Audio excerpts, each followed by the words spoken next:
আলো কফি নিয়ে আধারের রুমে প্রবেশ করে। May I come in sir? Yes, come in.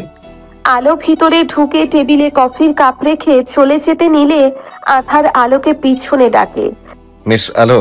আলো হাসি মুখে পিছনে ফিরে আধার হাতের ইশারায় আলোকে কাছে ডাকে। আল্লাহ জানে আবার কোন কুমতলব আসছে। আলো দাঁতে দাঁত চেপে একটা হাসি দিয়ে আধারের কাছে যায়। এই কফিটা তুমি খাও। আলোর রিয়াকশন ছিল, কি হলো মিস আলো, খান? না মানে স্যার, আমি কফি খাই না। খান না তো কি হয়েছে, এখন খাবেন। প্রতিটি জিনিস একবার হলেও টেস্ট করে দেখা উচিত।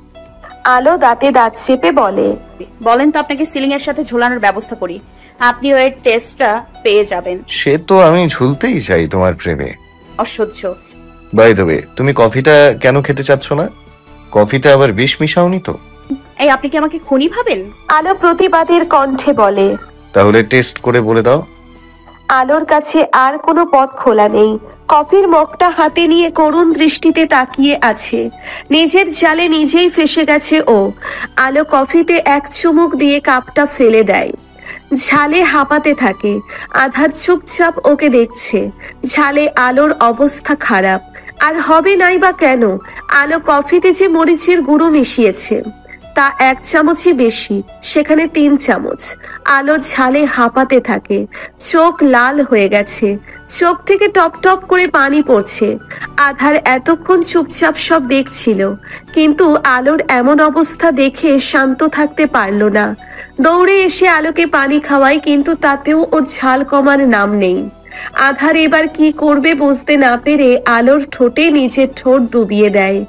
আলোর কোনো দিকে খেয়াল নেই, ওর এখন একটা লক্ষ্য ঝাল কমানো। আধারের সাথে আলো তাল মেলাতে থাকে। বেশ কিছুক্ষণ পর আধার আলোকে ছেড়ে দেয়। আলোর ঝালও অনেকটা কমে এসেছে। আলো এখন শুধু হাঁপাচ্ছে। আধার আলোকে কোলে তুলে সোফায় বসিয়ে দেয়। আধার একজনকে কল করে বলে, তাড়াতাড়ি মিষ্টি নিয়ে এসো, ফাস্ট। আধার কল কেটে আলোর দিকে তাকায়। আলো নিচের দিকে দৃষ্টি স্থাপন করে তাকিয়ে আছে। কিছুক্ষণ আগের কথা মনে করছে। ফ্ল্যাশব্যাক। আলো কফি বানাচ্ছিল, তখন কফি পাউডারের জায়গায় ভুল করে মরিচের গুঁড়ো নিয়ে নেয়। এমন সময় হাসান ওখানে আসে। কফি বানাচ্ছি। না না না, ওই শাই স্যার জন্য। আলো তাড়াতাড়ি করে বাটা খুলে দেখে সত্যি মরিচের গুঁড়ো। আলো কাচুমাচু মুখ করে বলে, সত্যি আমি বুঝতে পারিনি। হাসান চলে যেতেই আলো একটা দুষ্টু হাসি দেয়।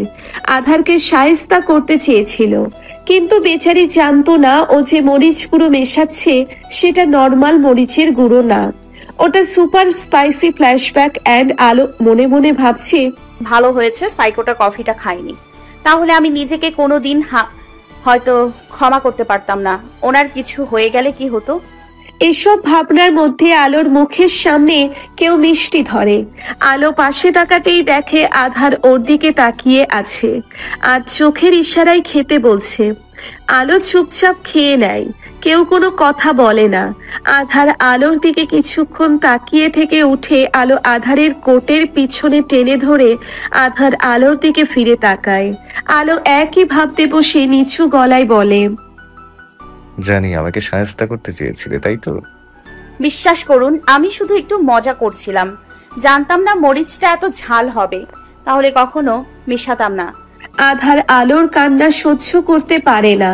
তাড়াতাড়ি আলোর কাছে গিয়ে বসে, ওর চোখের পানি মুছিয়ে দিয়ে বলে, একদম কাঁদবে না জান পাখি, তোমার কান্না আমার সহ্য হয় না। তুমি কাঁদলে আমার কষ্ট হয়। চুপ, একদম চুপ। কিন্তু আলো তো আলো, থামার নামই নেই। আধার এবার কি করবে ভেবে পাচ্ছে না। তখন মাথায় একটা বুদ্ধি আসে।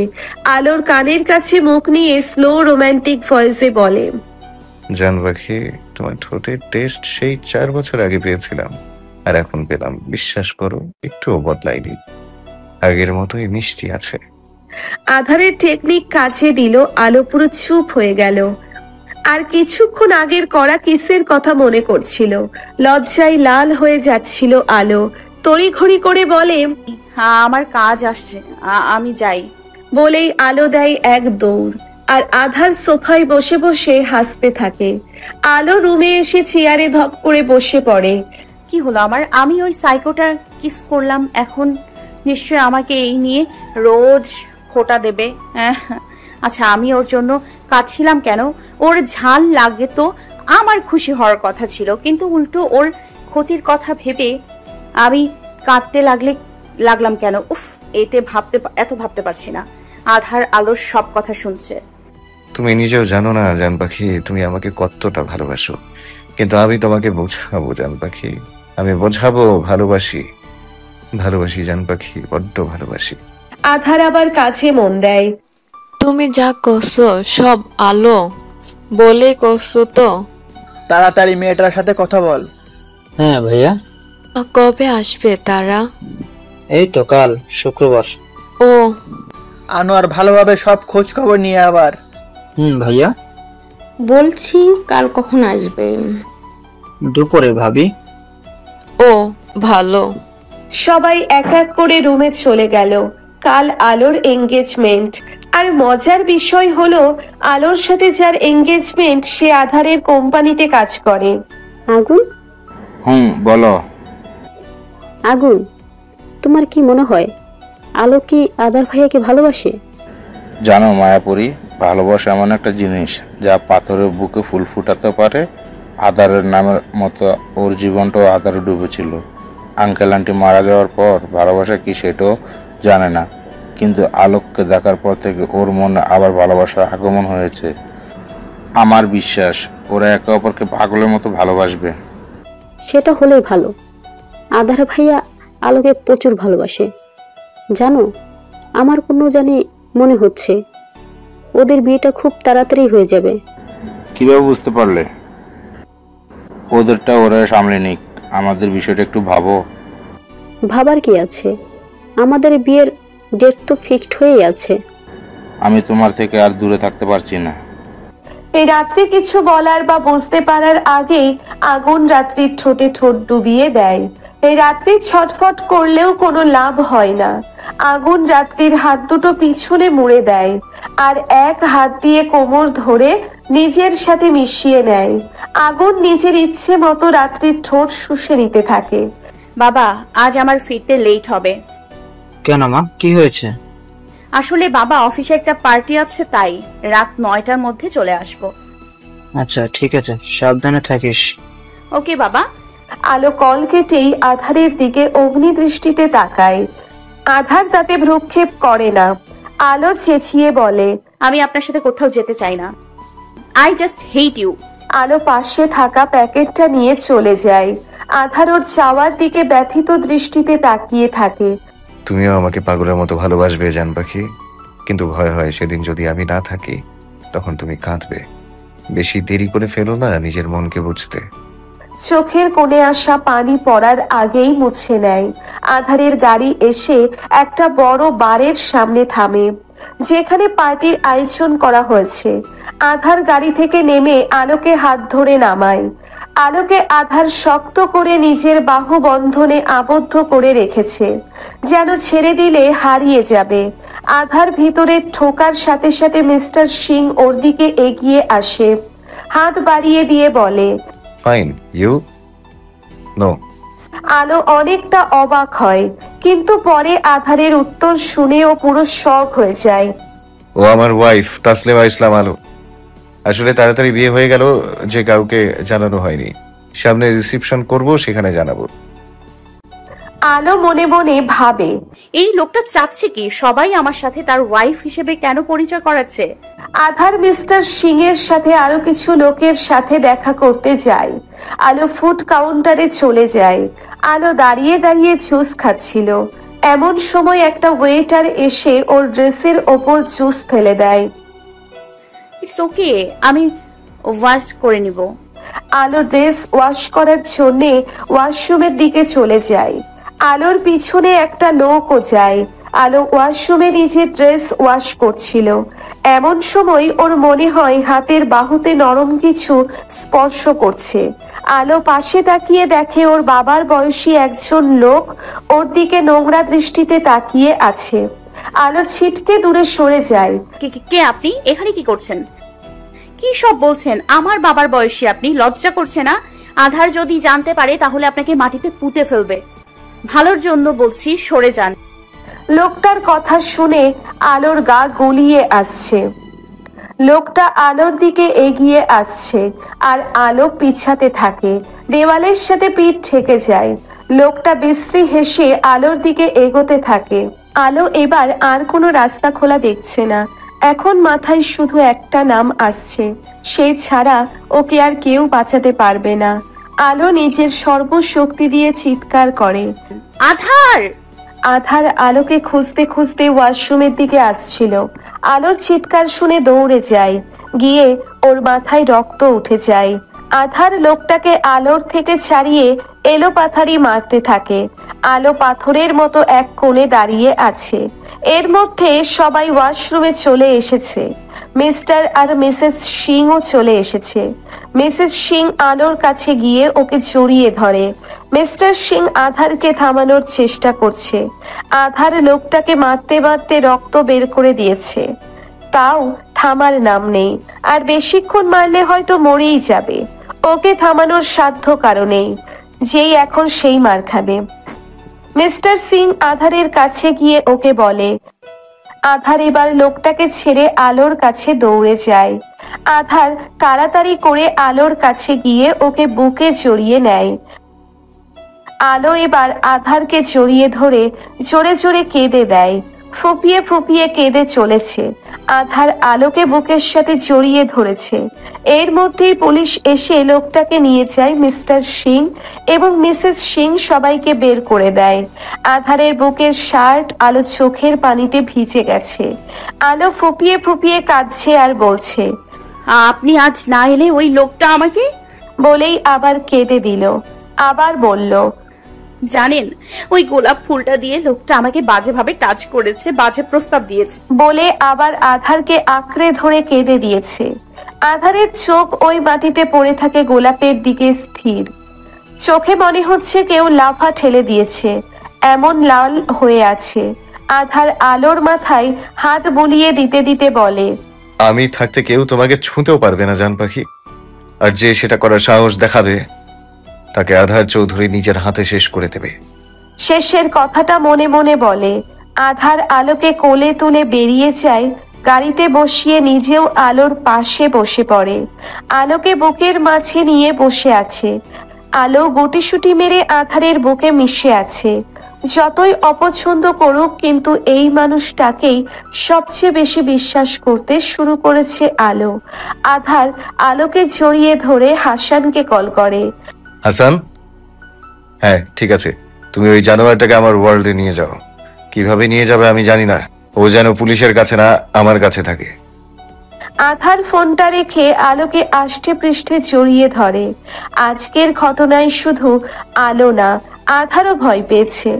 আলোকে হারিয়ে ফেলার ভয়। গাড়ি আলোর বাড়ির সামনে এসে দাঁড়ায়। আধার আলোর পোশাক ঠিক করে দিয়ে বলে, তুমি কি চাও তোমার পরিবার তোমাকে নিয়ে চিন্তা করুক? আলো নাতে মাথা নাড়ায়। তাহলে কান্না বন্ধ করে হাসি মুখে বাড়ি যাও, কেমন?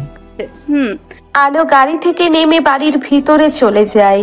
আলো যাওয়ার দিকে তাকিয়ে আধার একটা দীর্ঘশ্বাস ফেলে। মুহূর্তেই চোখ লাল বর্ণ ধারণ করে। আজ রাতে আরো একজনের মৃত্যু হবে, ভয়ঙ্কর মৃত্যু। আলো বাড়ি গিয়ে সবাই দেখে ছোট মলিন হাসি দিয়ে উপরে চলে যায়। সবাই ওর যাওয়ার দিকে তাকিয়ে থাকে। হয়তো টায়ার্ড। সবাই আয়ানের কথায় মাথা দোলায়। আলো রুমে এসে ড্রেস নিয়ে ওয়াশরুমে চলে যায়। পানি ছেড়ে ওর নিচে বসে পড়ে। চোখের পানি আর ঝর্ণার পানি একসাথে মিলে যাচ্ছে। হাতের যে জায়গায় লোকটা ছুঁয়েছিল সে জায়গা টলতে টলতে চামড়া তুলে ফেলে। আলোর তখনকার কথা ভাবতেই গায়ে কাঁটা দিয়ে ওঠে। আচ্ছা, যদি সাইকোটা না থাকতো তাহলে কি হতো? আজ আমি সব হারাতাম। বলেই আবার কাঁদতে লাগলো। অনেকক্ষণ পর ওয়াশরুম থেকে বেরিয়ে আসি। এসে দেখে বাবা বিছানায় বসে আছে। কিছু বলবে বাবা? হ্যাঁ মামুনি, তোর সাথে একটা কথা বলার ছিল। বাবা আবার কি বলতে চায়? মনে মনে বলে, হ্যাঁ বাবা বলো। হ্যালো, তোকে না জানিয়ে আমি একটা ডিসিশন নিয়ে ফেলেছি। আধার নিজের ল্যাপটপের স্ক্রিনে সব দেখছে। আনোয়ার সাহেবের কথা শুনে ওর ভ্রু কুঁচকে আসে। কি ডিসিশন নিয়ে ফেলেছে তাও আলোকে না জানিয়ে? আরো ভালো করে ওদের কথা শুনতে থাকে। দেখ মা, আমাদের বয়স হয়েছে, আমি চাই তোকে একটা ভালো ছেলের হাতে তুলে দিতে। আমার একটা বন্ধুর ছেলে আছে, খুব ভালো, একটা ভালো কোম্পানিতে জব করে।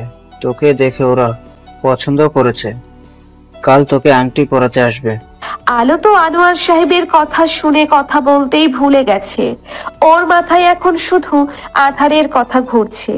আনোয়ার ইসলাম আলোকে চুপ থাকতে দেখে বলে, চুপ থাকা সম্মতির লক্ষণ, তাহলে আমি ধরে নি তুই রাজি? আলোর মাথায় হাত বলিয়ে আনোয়ার ইসলাম চলে যায়। আধার আনোয়ার ইসলামের কথা শুনে চোখ লাল হয়ে গেছে। রাগে ঘাড়ের রগ ফুলে উঠছে, রাগে ফুসফুস করছে। ল্যাপটপ উঠিয়ে এক আছাড় মারে, ল্যাপটপটা ভেঙে গুঁড়ো গুঁড়ো হয়ে যায়। আধার শান্ত হতে পারছে না, পুরো রুমে জিনিসপত্র ভাঙতে শুরু করে। আধারের রুম থেকে ভাঙচুরের শব্দ আসতেই বাড়ির সবাই ভয় পেয়ে যায়। আলতাফ চৌধুরী একটা দীর্ঘশ্বাস রুমে চলে যায়। রুমে ঘূর্ণিঝড়ের মতো তাণ্ডব চালিয়ে আধার শান্ত হতে পারে না। আর না, এবার তোমাকে নিজের কাছে নিয়ে আসার সময় হয়ে গেছে। আর পারবো না তোমাকে দূরে রাখতে। কাল বিয়ে তো হবেই, তোমার সাথে আমার বিয়ে হবে। আধারের ফোনটা বেজে ওঠে, হাতে নিয়ে দেখে হাসানের কল। বলো। আধার আরো হিংস্র হয়ে যায়। আসছি। কল কেটে ওয়াশরুমের উদ্দেশ্যে চলে যায়। আনোয়ার সাহেবের কথা শুনে আলো এখনো থ মেরে বসে আছে। ওর মাথায় এখন শুধু আধারের কথা ঘুরছে। আধার যদি জানতে পারে তাহলে ওকে তুলে আছাড় মারতে দুইবার ভাববে না। আল্লাহ, এ আমাকে কোথায় ফাঁসিয়ে দিলে? আমি তো শাখের করাতে পড়ে গেলাম। একদিকে বাঘ তো একদিকে খাদ। আল্লাহ, পারলে একটা রশ্মি ফালাও, আমি এই জীবনের আপদগুলোকে তুলে দিই। আল্লাহ, কাল যে কি হবে কে জানে। আমি জানি আধার আমার দিকে 24 ঘন্টা নজর রাখছে।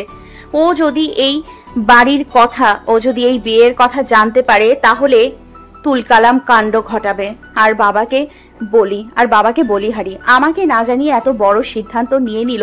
কাল আংটি বদল করবে আর আজ রাতে এসেছে আমার অনুমতি নিতে। যত সব। আলো রাগে গজগজ করে বলতে লাগলো। আলো বিছানায় উঠে কোলবালিশ জড়িয়ে মুখ গুজে শুয়ে পড়ল। এই রাত 2টো, অন্ধকার রুমে একজনকে বেঁধে রাখা হয়েছে। শুধু আন্ডারওয়্যার ছাড়া আর কিচ্ছু নেই শরীরে। লোকটা ছাড়া পাওয়ার জন্য ছটফট করছে। পায়ের আওয়াজ হতেই সে থেমে যায় আর সাহায্যের জন্য ছটফট করতে থাকে। আধার বাঁকা হাসি দিয়ে ওর সামনে বসে বলে, যে তোকে তুলে নিয়ে এলো তার থেকেই ছাড়া পাওয়ার চিন্তা করছিস? আধার চৌধুরী, কেন চিনতে পারছিস না? তখন তো খুব বড় বড় কথা বলেছিলি। কি যেন বলেছিলি? হ্যাঁ, মনে পড়েছে। আমি কিচ্ছু করতে পারবো না, আমার জান পাখিকে আমি আজ পর্যন্ত ছুঁয়ে দেখিনি, আর তুই ওর মধু খেতে চাচ্ছিলি। খুব শান্ত গলায় কথাগুলো বলছিল, হাতে আধারের প্রিয় লাইটার নিয়ে বারবার জ্বালাতে আর নিভাতে থাকে। আধারকে খুব ভয়ঙ্কর লাগছিল। লাইটের আলোতে ওকে হিংস্র বাঘের মতো লাগছিল। হাসানকে কিছু ইশারা করতেই হাসান সেই গোলাপটা নিয়ে আছে, যেটা দিয়ে আলোকে টাচ করেছিল। বাট একটু চেঞ্জ আসে গোলাপের। প্রতিটি জায়গায় বিষাক্ত কাঁটা গাঁথা আছে, যে কাঁটা একবার গায়ে ফুটলে 1 সেকেন্ড সময় নিবে পুরো শরীরে বিষ ছড়িয়ে দিতে। এ বিষে মৃত্যু হবে না, তবে মৃত্যু যন্ত্রণা পাবে। আধার হাসানের হাত থেকে গোলাপ ফুলটা নিয়ে লোকটার দিকে এগিয়ে যায়, সাথে মনের সুখে শীষ বাজাতে থাকে। আধার লোকটার কাছে গিয়ে শীষ বাজাতে বাজাতে লোকটার পুরো শরীরে গোলাপের গোলাপের বিষাক্ত ছোঁয়া দিচ্ছিল। লোকটা প্রথম ওর এমন কাণ্ডে হাসলেও 1 সেকেন্ড পর যখন পুরো শরীরে অসহ্য যন্ত্রণা শুরু হচ্ছিল, মনে হচ্ছে মৃত্যু যন্ত্রণা ভোগ করছে। লোকটা চিৎকার করছিল আর আধার ওর পুরো শরীরে গোলাপের ছোঁয়া দিতে ব্যস্ত। লোকটা চিৎকার কানে এসে লাগছিল আধারের। আধার হাসানের দিকে তাকাতেই হাসান একজন গার্ডকে ইশারা করে গার্ডটা এসে লোকটার মুখে মুখ বেঁধে দেয়। আর আধার আবার শেষ বাজাতে বাজাতে নিজের কাজে ব্যস্ত হয়ে পড়ে। একসময় লোকটা পুরো শরীর নীল হয়ে যায়। আধার গোলাপ ফুলটা ফেলে একটা দীর্ঘশ্বাস ফেলে, একজন গার্ডকে ডাকে আর বলে, খাঁচা খোলো। এমন সুন্দর সুন্দর সব গল্প পেতে চ্যানেলটি এখনই সাবস্ক্রাইব করুন।